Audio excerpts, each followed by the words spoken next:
దాని నుంచి వచ్చిన అనాథం అని చెప్తున్నారు.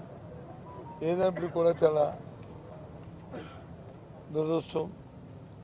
యాజమాన్యాలు దాని ప్రత్యేకమైన దృష్టిని వాళ్ళ ప్రాఫిట్ మోటివ్ ఏ విధంగా అయితే ఆలోచన చేస్తారో అదేవిధంగా ఆ పరిశ్రమ పనిచేస్తున్న ఆ కార్మికులు ఆ ఉద్యోగుల భద్రత కూడా అంత ప్రాధాన్యత ఇవ్వాలని మేము మీ ద్వారా డిమాండ్ చేస్తున్నాను. ప్రభుత్వాలు కూడా ఆ దిశగా ఆలోచించాలని కోరుతున్నాను. ప్రభుత్వాలు కూడా రియాక్ట్ అయినప్పుడు ఇలాంటి సంఘటన జరిగినప్పుడు ఓ ప్రోటోకాల్ ఉంటుంది. ఏ రకంగా దాని మీద స్పందించాలి, ఏం చేయాలి, ఏం ప్రభుత్వాలు అనేవి కంటిన్యూస్ ప్రాసెస్. ఏ ప్రభుత్వం ఉన్నప్పుడు కూడా ఆ ప్రోటోకాల్ని ఫాలో అవుతున్నారు. జరిగిన వెంటనే ఇమ్మీడియట్ జిల్లా యంత్రాంగం అందరూ కూడా దాంట్లో ఇన్వాల్వ్ అవ్వాలి, వాటిలో చేయాలి. అలాగే ఎవరైనా క్షతగాత్రులు ఉంటే వారి కుటుంబాలకు వచ్చి ఆ డిసీజ్ కుటుంబాలకు వచ్చి వెంటనే తెలియజేయాలి. వెంటనే వాళ్ళకి వచ్చి ఒక స్థైర్యాన్ని కల్పించాలి. ఎవరికైనా ఇంజూర్డ్ ఉంటే వాళ్ళని వెంటనే హాస్పిటల్కి చేర్చాలి. ఉన్న అవకాశాన్ని అన్నింటినీ ఉపయోగించాలి. అప్పుడే అక్కడున్న కార్మికులకు కానీ ప్రజలకు కానీ ఒక స్థైర్యాన్ని ఇస్తుంది.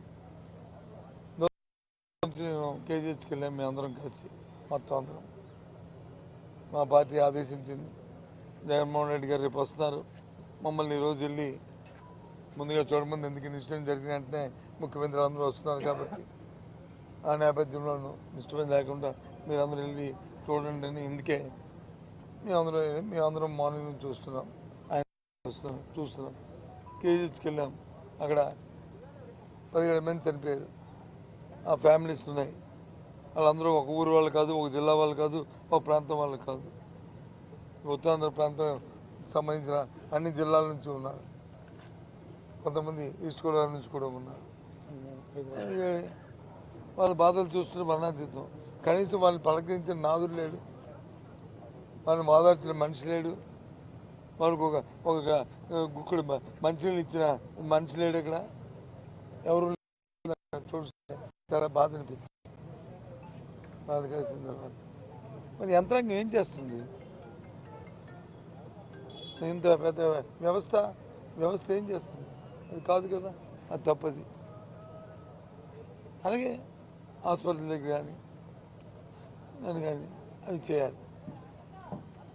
అవి జరిగిన సంఘటనలు పునరావృతం మళ్ళీ అవ్వకుండా, ఒకవేళ ఏదైనా దురదృష్టం కొలిది దేవుడు తల చోటుకి ఏదైనా జరిగితే ఈ అలసత్వంలో మరి మా జరిగిన వాళ్ళకు ఒక స్థైర్యాన్ని ఇచ్చే రీతిగా ప్రభుత్వాలు ప్రయత్నం చేయాలని, రియాక్ట్ అవ్వాలని దీని ద్వారా నేను డిమాండ్ చేస్తాను. అంతేగాని అయిన తర్వాత వచ్చి గత ప్రభుత్వాలు చేసిన అలసత్వాల వల్ల, గత ప్రభుత్వాలు చేసిన దీనివల్ల ఇవన్నీ జరిగాయని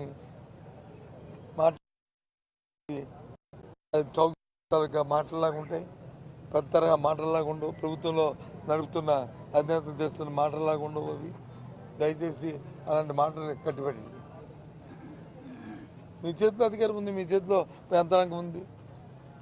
చేయవలసిన పని చేయండి. అంతేగాని ఎవరి మీద తల్లి పక్క జరుగుదామంటే ఇదేమి ఈ సంఘటన జరగడానికి కారణం ఈ ప్రభుత్వం మేమేమి ఆపదిస్తున్నామా? కొన్ని నిన్న ఎన్నికలు అయినాయి, 3 నెలలు అయినాయి కదా. గత ప్రభుత్వాలు ఎందుకది? దయచేసి అలాంటి రాజకీయ